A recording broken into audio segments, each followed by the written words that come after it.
यह session solid state MCQ का lecture number 6 होने वाला है और इस लेक्चर से आपको 2 से 3 प्रश्न बोर्ड के एग्जाम में डायरेक्टली पूछे जाते हैं और बहुत ही इंपॉर्टेंट क्वेश्चंस आपको इसमें हम कराने वाले हैं जो बोर्ड के एग्जाम में डायरेक्टली पूछे जाएंगे।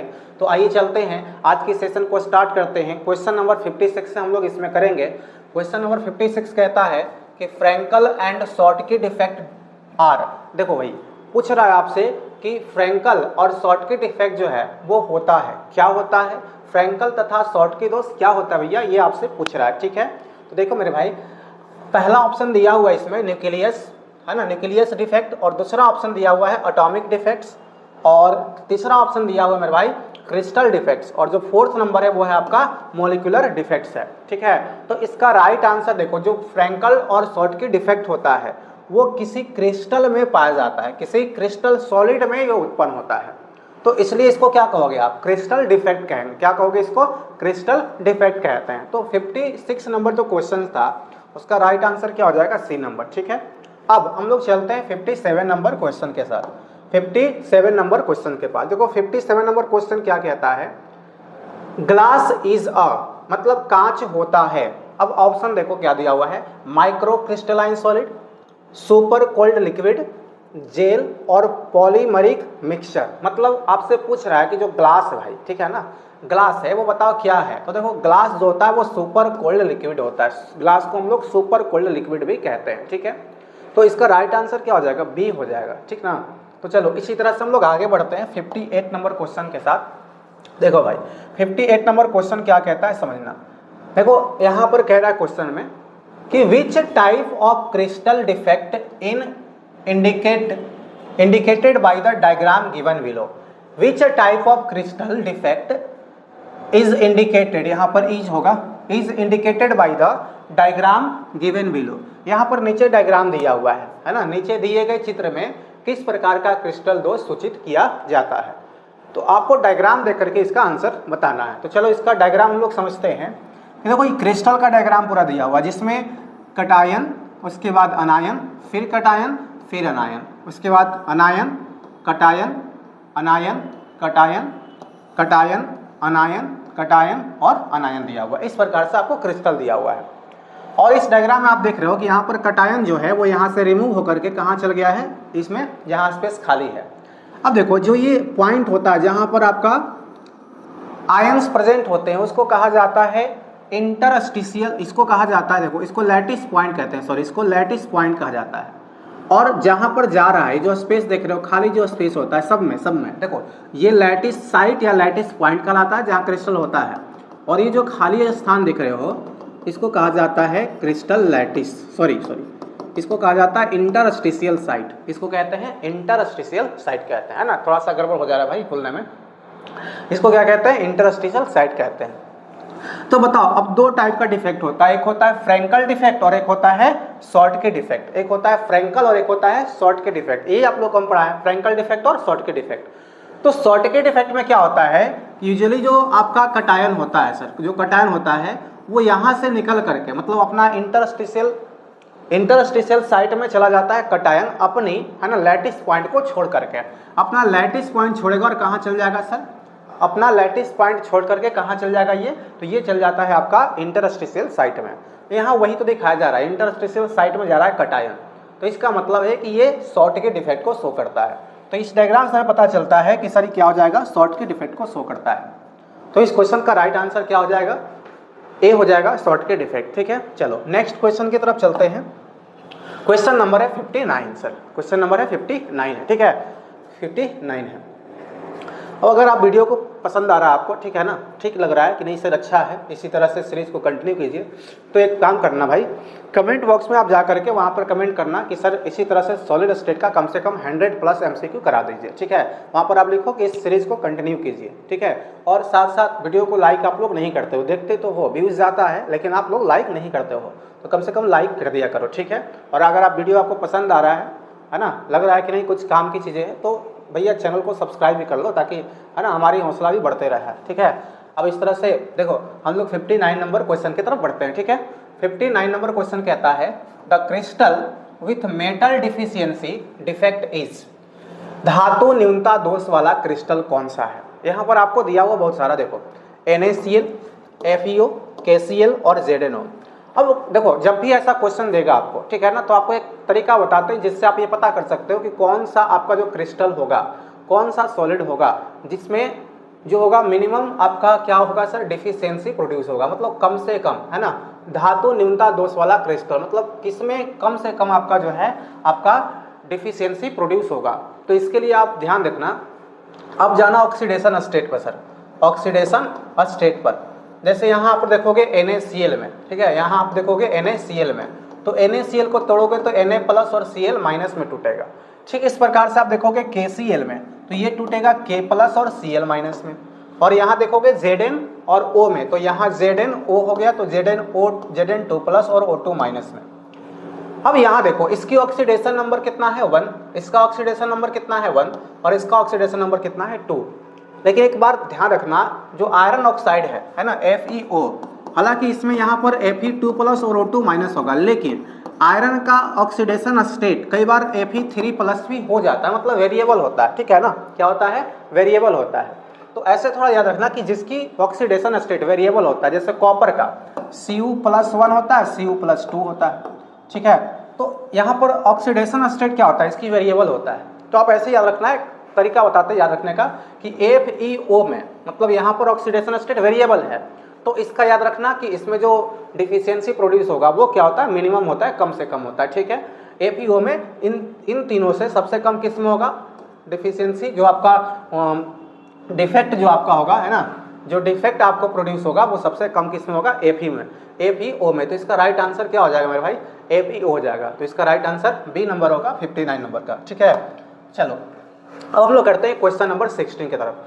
क्वेश्चन नंबर 16 क्या कहता है समझना जरा सर, क्वेश्चन नंबर 16 क्या कहता है मेरे भाई, कहता है an example of covalent solid, an example of covalent solid, सहसंयोजक ठोस का उदाहरण है।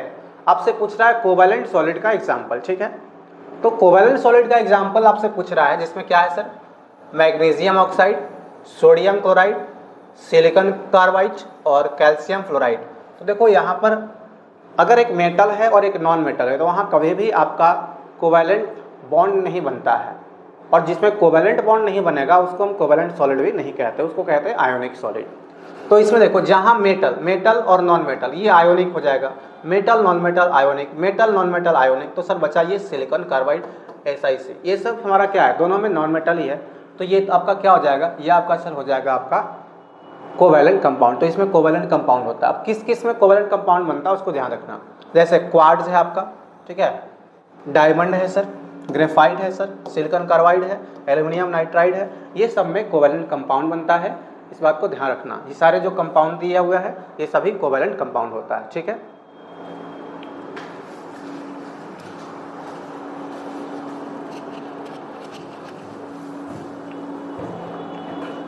तो अब करते हैं क्वेश्चन नंबर नेक्स्ट 61 की तरफ चलते हैं। देखो क्वेश्चन नंबर 61 क्या कहता है, क्वेश्चन नंबर 61 कहता है which of the following defects is present in KCl crystal.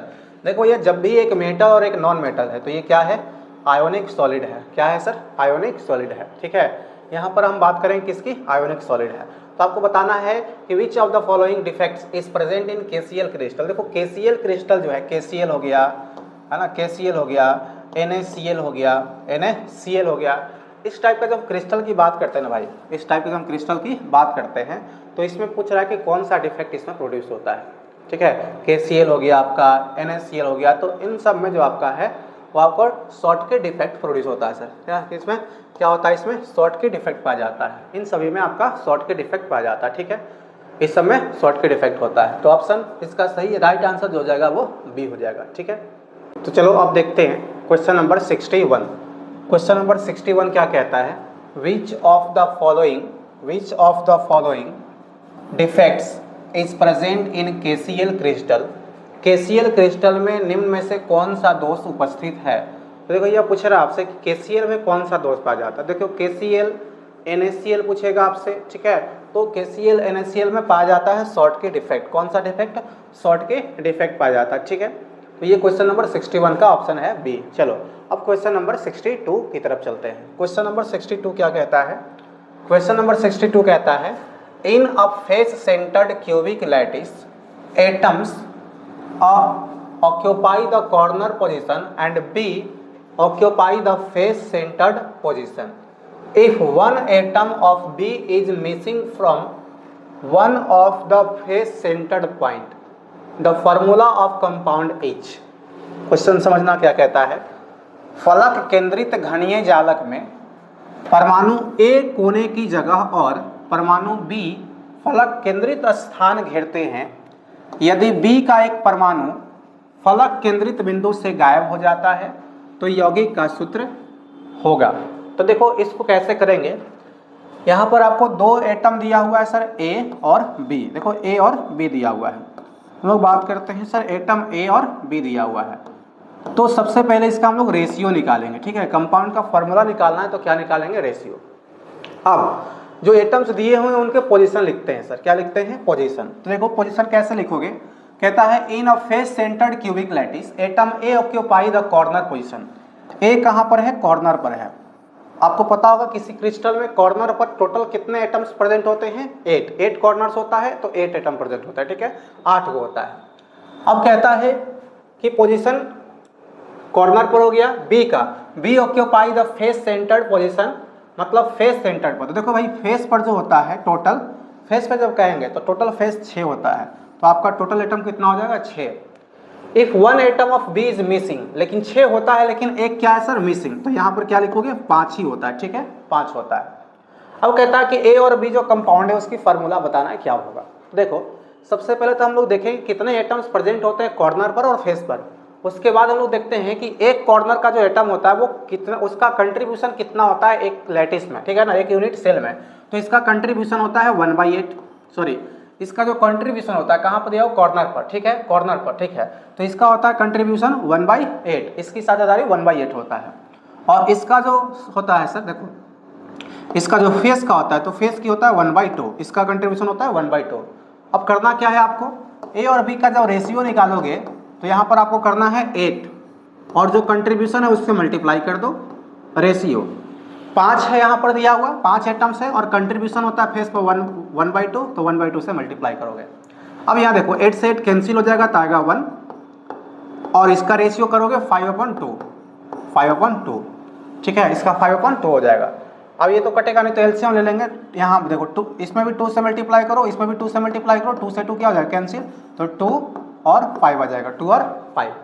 अब कंपाउंड का कैसे फार्मूला बनाना है, देखो कंपाउंड का फार्मूला ऐसे बनाएंगे, ए और बी लिख दो आप, ए का कितना आया 2 और बी का कितना आया 5, तो ये फार्मूला हो जाएगा कंपाउंड का A2B5। तो राइट आंसर इसका क्या हो जाएगा, इसका राइट आंसर हो जाएगा डी, A2B5। इस तरह से हम लोग कंपाउंड का फार्मूला निकालते हैं, ठीक है। चलो अब हम लोग बढ़ते हैं क्वेश्चन नंबर 63 की तरफ। क्वेश्चन नंबर 63 क्या कहता है, देखो समझोगे। क्वेश्चन नंबर 3 उसी टाइप का क्वेश्चन है और ये देखो बहुत इंपॉर्टेंट क्वेश्चन है। जो 60 आपका है ना, 62 नंबर क्वेश्चन से 2-3 क्वेश्चन और इस टाइप का आएंगे, सेम टाइप का आएगा और ये सारे क्वेश्चन इंपॉर्टेंट जो बोर्ड के एग्जाम में आपको आएंगे, ठीक है। तो इस बात को ध्यान रखना और इसको अच्छे से सीखना, ठीक है। और चलो हम लोग यहाँ पर करते हैं question number 63। An ionic compound has a unit cell consisting of A ion at corners of a cube and B ions on the centers of the faces of the cube. The empirical formula of the compound is, empirical formula है, सोचना ध्यान से, आपसे molecular formula नहीं पूछा है। Molecular formula को सबसे छोटा रूप होता है ना, उसको बताना है empirical फार्मूला। एक आयनिक यौगिक की एकक कोष्ठिका में घन के कोनों पर A के आयन और घन के फलकों के केंद्रों पर B के आयन हैं। इस यौगिक का मूलानुपाती सूत्र होगा। आपको बताना है इस यौगिक का मूलानुपाती इंपिरिकल फार्मूला क्या होगा। तो चलो देखो इसको सोल्व करते हैं, ध्यान से बनना। पहले आपको एटम A और B दिया हुआ है और अब इनको क्या करना है, इनकी पोजीशन बताना। देखना पोजीशन कहां पर दिया हुआ है भैया, तो कहता है ए जो आपका है वो कॉर्नर्स पर है, तो ध्यान रखना आप लिखना कॉर्नर्स पर 8 एटम्स प्रेजेंट होते हैं। कॉर्नर्स पर कितने, 8 होते हैं।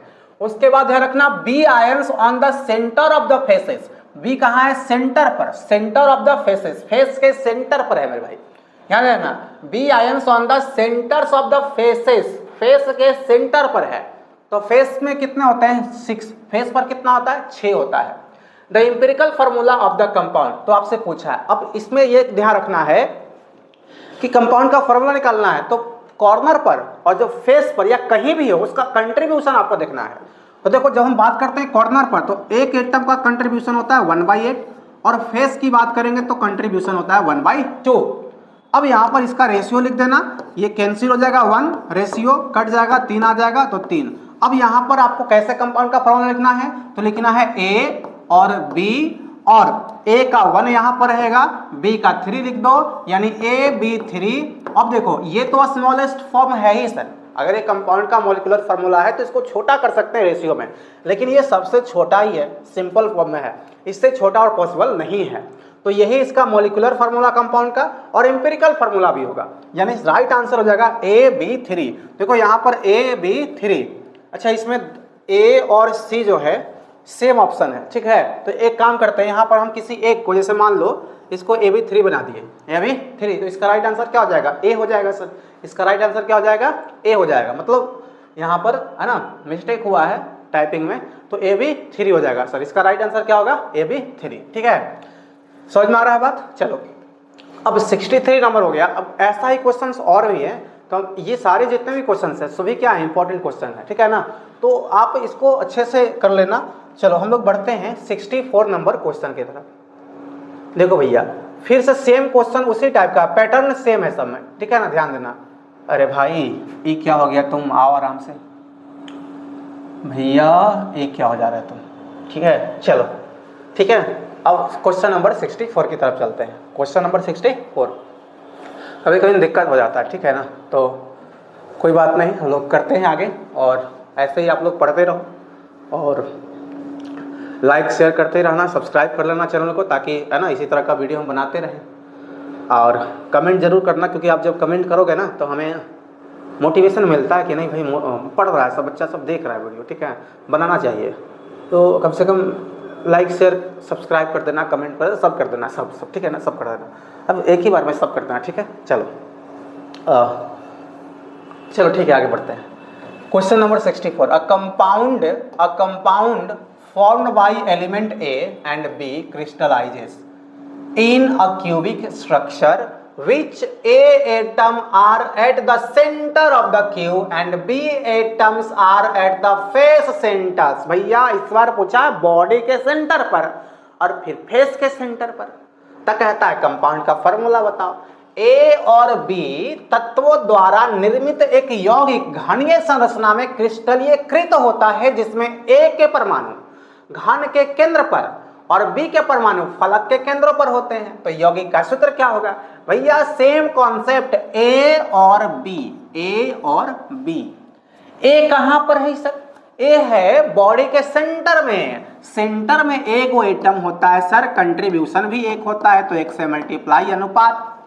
B कहां पर है सर, फेस के सेंटर पर, फेस में 6 होता है, कंट्रीब्यूशन 1/2 होता है, 1:3 आ गया सर। तो इसका राइट आंसर कंपाउंड का AB, A में 1, B में 3, AB3 सर। इसका राइट आंसर क्या हो जाएगा AB3, AB3, AB3 सर। 64 का भी सेम आंसर आया जो 63 का था सर। अब हम लोग बढ़ते हैं 65 की तरफ। देखो भैया नेक्स्ट क्वेश्चन 65, इसको करते हैं, जरा समझना इस बात को। कहता है which of the following type of solids are electrical conductor malleable and ductile. का पढ़ दिए भैया, which of the following type of solids are electrical conductor malleable and ductile. निम्न में से किस प्रकार का ठोस विद्युत का सुचालक भी होता है, आघातवर्ध भी होता है तथा तन्य भी होता है। तो देखो भैया ये गुण तीनों किस में होता है, तो वो एक ही प्रकार के सॉलिड में होता है और वो है भैया मेटालिक सॉलिड। वो क्या है, मेटालिक सॉलिड। ये तीनों गुण एक इंसान में पाया जाता है और उसका नाम है मेटालिक सॉलिड, मेटालिक सॉलिड। ये तीनों गुण इसमें पाया जाता है, समझ में आया बात। तो इसका राइट आंसर हो जाएगा C नंबर, राइट आंसर हो जाएगा C नंबर, ठीक है। चलो अब क्वेश्चन नंबर हम लोग पढ़ते हैं सर 66। देखो सेम क्वेश्चन आया जो अभी कर रहे थे और ऐसे क्वेश्चन आपको छूटने नहीं चाहिए, ठीक है ना। ऐसा क्वेश्चन आपको छूटना नहीं चाहिए सर। 66 नंबर क्वेश्चन को समझना जरा। A compound formed by the element x and y crystallizes in a cubic structure in which of the x atom are at the corners of the cube and y atom is in the face centers. The formula of the compound is का पढ़ दिए sir आप? Sir ना कुछ समझ में आया sir, आराम आराम से पढ़ते हैं, आराम आराम से, ठीक है। देखो आराम आराम से पढ़ते हैं भैया। x एंड y तत्वों से बना एक यौगिक एक ऐसी घनीय संरचना में क्रिस्टलीकृत होता है जिसमें x के परमाणु घन के कोनों पर और y के परमाणु फलक के केंद्र पर होते हैं। इस यौगिक का सूत्र क्या है? फिर दिया हुआ है भैया x और y, इसका अनुपात निकालो और पढ़ो जरा सा। एक कंपाउंड को बनाया गया है जिसमें एलिमेंट x और y है और x जो है वो एटम के कॉर्नर्स पर स्थित है। एटम्स कहाँ, x जो एटम है वो सर कहां पर है? कॉर्नर पर है। तो कॉर्नर पर होता है 8 और कंट्रीब्यूशन होता है 1/8। अनुपात लिखो। y जो है वो फेस के सेंटर पर और फेस पर होता है 6 और कंट्रीब्यूशन होता है 1/2। जरा इसको काट के देखो भैया 1 और यहाँ कितना आ गया 3, फिर 1/3 या 1:3। तो सर 1:3 यानी राइट आंसर क्या हो जाएगा? xy3। x का 1, y का 3, xy3। इसका फॉर्मूला क्या हो जाएगा? xy3। सिंपल है। तो इस तरह के सभी क्वेश्चंस को आप आसानी से कर पाओगे, बस आपको तरीका पता होना चाहिए, ठीक है। अब हम लोग बढ़ते हैं क्वेश्चन नंबर 67 की तरफ। देखो क्या क्वेश्चन कहता है भैया, percentage of free space in simple cubic unit cell. Simple cubic unit cell में आपसे पूछ रहा है, simple cubic unit cell SCC। क्या पूछ रहा है सर? SCC। तो SCC में ध्यान रखना जो आपका परसेंटेज ऑफ फ्री स्पेस जो होता है वो 32% होता है सर। क्या होता है सर? 32%। चलो नेक्स्ट क्वेश्चन की तरफ चलते हैं। क्वेश्चन नंबर आपका है सर 68। क्वेश्चन नंबर 68 है भैया। क्या है? क्वेश्चन नंबर 68 है। चलो 68 की तरफ चलते हैं। In a face centred cubic arrangement A and B atoms. देखो A और B एटम्स फिर आया, फिर फॉर्मूला ही आपसे पूछ रहा है A और B है, ठीक है, A और B है। अब क्या कहता है? A R present at the corners. कहां पर है? कॉर्नर्स पर 8 होता है, कंट्रीब्यूशन 1/8 होता है। कोई दिक्कत सर इसमें? नहीं। अनुपात लगा दो।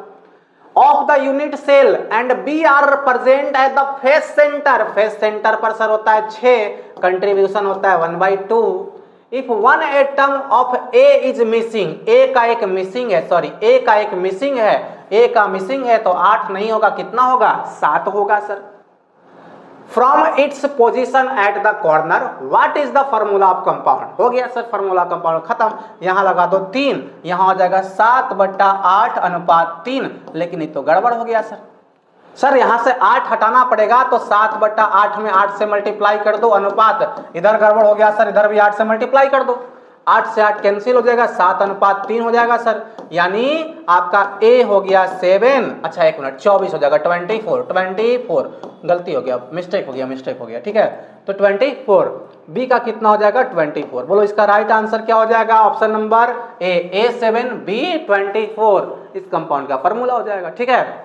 तो उम्मीद है समझ में आ रहा होगा आप लोग को, है ना। आनंदित हो गए आप कि सर अच्छे क्वेश्चंस करा रहे हैं। चलो 69 नंबर क्वेश्चन की तरफ चलते हैं। What is the coordination number of Ca2 plus and F ions in calcium fluoride CaF2 structure Ca2 plus और F minus? सर क्या है? F minus में क्या होगा कोऑर्डिनेशन नंबर? देखो इसका कोऑर्डिनेशन नंबर आपको याद करना है कि Ca2 प्लस और F माइनस में कोऑर्डिनेशन नंबर 8 और 4 होता है सर। कैल्शियम C2 प्लस का 8 होता है और F माइनस का 4 होता है। याद रखोगे 8 और 4, ठीक है, 8 और 4 सर। अब अगले प्रश्न की तरफ हम लोग चलते हैं। प्रश्न नंबर है 70 और आज का ये लास्ट क्वेश्चन होगा, आज का ये लास्ट क्वेश्चन होगा सर इस सेशन का। Question number 70, which one of the following is a good conductor of electricity. निम्नलिखित में से कौन सा एक गुड कंडक्टर ऑफ इलेक्ट्रिसिटी होता है? भैया पूछने वाली बात नहीं है, ग्रेफाइट होगा, क्योंकि ग्रेफाइट में आपका फ्री इलेक्ट्रॉन प्रेजेंट होता है। ग्रेफाइट में आपको फ्री टू मूव इलेक्ट्रॉन होता है सर, आराम से इलेक्ट्रॉन मूव कर सकता है फ्रीली। इसलिए ग्रेफाइट क्या होता है सर, एक गुड कंडक्टर होता है। ग्रेफाइट क्या होता है सर, गुड कंडक्टर। जिसमें इलेक्ट्रॉन फ्री होता है गुड कंडक्टर, जिसमें इलेक्ट्रॉन फ्री नहीं होता वो बैड कंडक्टर होता है मेरे भाई। तो इसका राइट आंसर क्या हो जाएगा, ग्रेफाइट हो जाएगा। ठीक है, तो आज के लेक्चर्स में हम लोग सिर्फ क्वेश्चन नंबर कहां तक किए हैं सर, 70 तक। अगले आने वाले लेक्चर्स में हम लोग 70 से आगे की तरफ पढ़ेंगे और हम आपको पूरा बता रहे हैं कि जो ऑब्जेक्टिव सॉलिड स्टेट का सीरीज चलने वाला है उसमें 100 प्लस हम लोग ऑब्जेक्टिव करेंगे और सारे क्वेश्चंस इंपॉर्टेंट होंगे। तो आप किसी भी लेक्चर्स को देखना बिल्कुल मत भूलिएगा। और अगर आपको ऐसे ही एमसीक्यू क्वेश्चन चाहिए चैप्टर वाइज तो हमारे चैनल को सब्सक्राइब जरूर कर लीजिए। तो इस वीडियो में बस इतना ही और मिलते हैं अगले वीडियो में, तब तक के लिए धन्यवाद।